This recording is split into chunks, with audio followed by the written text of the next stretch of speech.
Well, I'm pretty sure none of you are opening my videos and watching it with utmost intensity because of your tiny attention spans. So I have a perfect solution to this. Here you go, a Subway Surfer video playing for 3 minutes whilst I explain you what's going on in the tech world today. OpenAI is building an alternative to GitHub, which makes a lot of sense, and it's funny as well because if we look at the amount of global outages GitHub has had in the past one or few months, it's kind of like insane. And from October 2025, we have been seeing that pattern a lot many times. And I love the fact that GitHub is really transparent about this, because if we see on GitHub pages in their blogs, they do mention that they are aiming at rapid AI growth, and because of which they are trying to scale their system so that it can accommodate a lot many PRs that have been AI generated now. I mean, that's something that's going on because even at my company, there are a lot many non-developers who are raising PRs. So it makes sense why GitHub is facing a lot of outages. But you know what happens is a lot many times we do see the outages and developers are actually facing the outages, but they do not report them because we really do not want to break our flows. So the times that you see GitHub actually mentioning that there is a global outage right now, it's chances that there was a very frustrated developer who actually made the time out of their day and came and reported the bug. And when this kind of friction develops, the chances of a company like OpenAI, and even any form of company, the chances of them developing their own source control systems and version controlling actually increases by huge folds. And it's going to be really funny because of the business deals that OpenAI and Microsoft has had in the past. So I would like to see how that turns out. That news was already crazy, but because I'm an Apple fanboy, let me cover this up as well. Information articles from Reuters states that Apple, the moment they release Apple Intelligence in their systems from iOS 27 and onwards, they will be allowing the user to select the model that they want to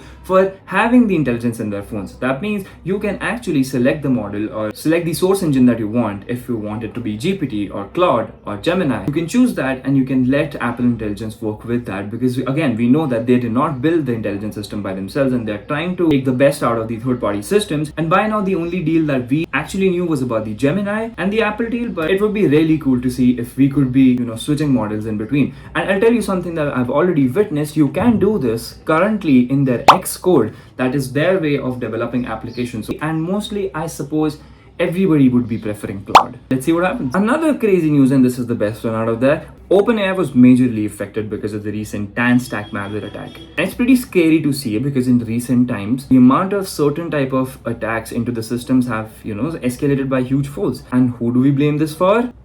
We saw that a couple of OpenAI employees suffered from this attack, and OpenAI said in their blog post on Wednesday that 2 employee devices in its corporate environment were impacted by the attack. They also asked their employees to update their systems by June 12 so that this could mitigate as soon as possible, where a rollout of new certification would begin. I mean, they must have rolled out and they must have rotated the keys by this point, but you get it. The team behind this who stole these credentials reportedly stole some other source code of Mistral AI as well, and they have been seen selling this information out in public for like $50,000 or something. And let me tell you how this becomes an actual issue. So imagine if any of the organization or team TCP is able to inject malware code into their React query libraries. So anytime you make an update into your React query or in your VS code, what happens is the malware gets injected into the system. So a lot many libraries that you might be using, and if let's just say in TanStack you're also using something called a Zustan store, that is internal state variable management. So your information is lying in those states. And now what can happen because of the malware being injected into some of your libraries, those libraries and those malware code can make a post call about your security things like JWT tokens or your information, email or password, whatever that you have been storing for now. And it can make a post call,